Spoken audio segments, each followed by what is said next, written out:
Hello friends, welcome back to my channel. আজকে তোমাদেরকে একটা খুবই চটজলদি চিকেন কারি রেসিপি বানিয়ে দেখাবো। এটা খুবই স্পাইসিও হবে আর খুব তাড়াতাড়িও বানানো যায়। সেই জন্যে এখানে চিকেন নিয়েছি 1 কেজি। ভালো করে ধুয়ে পরিষ্কার করে নেওয়া হয়েছিল। 1 চামচ লাল লঙ্কার গুঁড়ো, 1 চামচ জিরে গুঁড়ো, 1 চামচ ধনে গুঁড়ো, 3 চামচ মতো আদা রসুন কাঁচা লঙ্কার পেস্ট আর 1 চামচ লবণ, 1 চামচ কাশ্মীর লাল লঙ্কার গুঁড়ো, 1 চামচ হলুদ গুঁড়ো, 50 গ্রাম মতো টক দই দিয়ে ভালো করে ম্যারিনেট করে রেখে দেব কিছুক্ষণের জন্য। আমি এখানে ম্যারিনেট করে রেখেছি প্রায় 30-35 মিনিট মতো।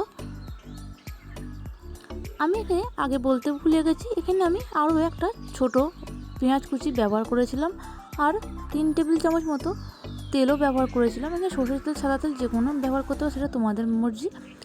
সব কিছু ভালো করে মিশিয়ে নিতে হবে। সব কিছু মিশানো হয়ে গেছে, 30 মিনিট এবার ঢাকা দিয়ে রেস্টে রেখে দেবো। ভালো করে ম্যারিনেট করে রাখা হয়ে গেছে, ঢাকা দিয়ে রেখে দিচ্ছি। এইবার কড়াই গ্যাসের চুলায় উপর বসিয়ে তার মধ্যে কিছুটা পরিমাণ তেল দেব। তেলটা পর্যাপ্ত পরিমাণ গরম হয়ে আসলে এখানে গোটা গরম মশলা সব রকম দিয়ে দেবো। যেমন এখানে দারচিনি, এলাচ, গোলমরিচ সব রকম মশলা আছে, গোটা মশলা। এইবার দুটো বড় সাইজের পেঁয়াজ কুচি এর মধ্যে দিয়ে দেব এবং ভালো করে মাঝারি আঁচে ভেজে নিতে হবে পেঁয়াজগুলোকে সোনালি হওয়া পর্যন্ত। পেঁয়াজটা সোনালি হয়ে আসলেই এর মধ্যে আরও কিছুটা আদা রসুন কাঁচা লঙ্কা বাটা দিয়ে দেবো 3 চামচ মতো। ভালো করে দিয়ে মাঝারি আঁচে ভালো করে নাড়াচাড়া করে মিশিয়ে নিতে হবে যতক্ষণ না আদা রসুনের কাঁচা মশলা গন্ধটা চলে যাচ্ছে। ভালো করে মিশিয়ে নেওয়ার পর এখানে আরও 1 চামচ মতো কাশ্মীর লাল লঙ্কার গুঁড়ো আর কিছু গুঁড়ো মশলা এর মধ্যে ব্যবহার করছি। ভালো করে মিশিয়ে নিয়ে সামান্য একটু এর মধ্যে জল দিয়ে দেবো। জল দিয়ে ভালো করে মশলাটাকে কষিয়ে নিতে হবে।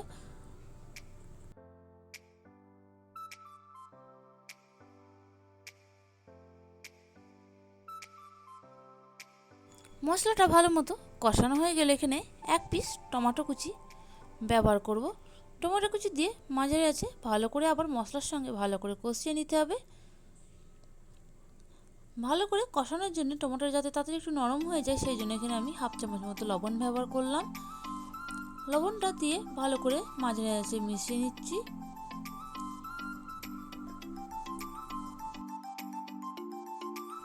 মিশিয়ে নেওয়ার পরে এখানে 50 গ্রাম টক দই ব্যবহার করছি। প্রথমে মাংস ম্যারিনেটের জন্য 50 গ্রাম দিয়েছিলাম আর এখানে আরও 50 গ্রাম দিচ্ছি। টোটাল 100 গ্রাম দই ব্যবহার করলাম এর মধ্যে। ভালো করে দইটা মিশিয়ে নেওয়ার জন্য একদম গ্যাসের ফ্লেম কম আঁচে দিয়ে আস্তে আস্তে নাড়াচাড়া করে মিশিয়ে দিতে হবে। গ্যাসের ফ্লেমটা কম আঁচে দেওয়ার কারণ হচ্ছে বেশি আঁচে থাকলে দইটা ফেটে যেতে পারে, এতে স্বাদটা ভালো আসে না মাংসই। ভালো করে মিশিয়ে নিয়ে উপর থেকে এরকম তেল ছেড়ে আসলে এর মধ্যে ম্যারিনেট করে মাংসটা দিয়ে দেবো। তার আগে একটু ভালো করে মিশিয়ে নিচ্ছি যাতে মশলা নিচেই ধরে না যায়। ভালো করে মিশিয়ে নেওয়া হয়ে গেলে এইবার ম্যারিনেট করে রাখা মাংসটা দিয়ে দিতে হবে এর মধ্যে।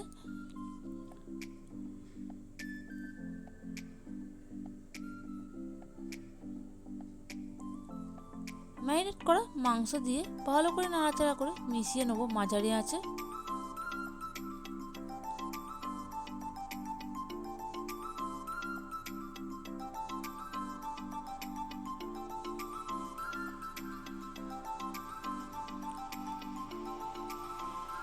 ভালো করে মেশানো হয়ে গেলে ওই মাংস বাটি ধোয়া জলটা এর মধ্যে 1 কাপ জল গুলে এর মধ্যে দিয়ে ভালো করে ঢাকা দিয়ে রেখে দেবো 5 মিনিট মতো।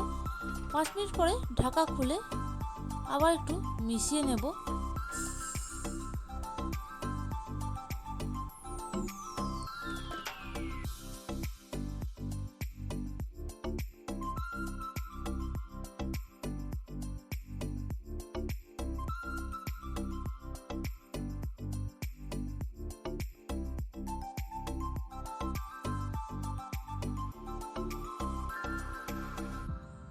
এইভাবেই 5 মিনিট ধরে ধরে ঢাকা দিয়ে মশলাটাকে মিশিয়ে নিতে হবে মাংসর সঙ্গে। এরপর এখানে আমি 1 চামচ গরম মশলা গুঁড়ো আর কিছু ধনেপাতা কুচি ব্যবহার করলাম। ভালো করে মিশিয়ে আবার কষিয়ে নেব। মাংসটা আমার পুরোপুরি সিদ্ধ হয়ে এসছে। এখানে আরও 1 চামচ ভাজা মশলা অ্যাড করে ভালো করে মিশিয়ে নিচ্ছি। 3 মিনিট ঢাকা দিয়ে রেখে দেবো কিছুক্ষণ, তারপরে মাংসটা পরিবেশন করে নেব। আমার রান্নার রেসিপি যদি তোমাদের ভালো লেগে থাকে চ্যানেলটা সাবস্ক্রাইব করে নেওয়ার অনুরোধ রইল। পাশে থাকা বেল আইকনটা প্রেস করে দেবে, যাতে যখন নতুন কোনো রেসিপি আমি চ্যানেলে আপলোড দেব তোমাদের কাছে নোটিফিকেশানটা চলে যাবে। আজকে এই পর্যন্ত, দেখা হচ্ছে অন্য কোনো রেসিপি নিয়ে। ততদিন ভালো থাকবে, সুস্থ থাকবে। ধন্যবাদ।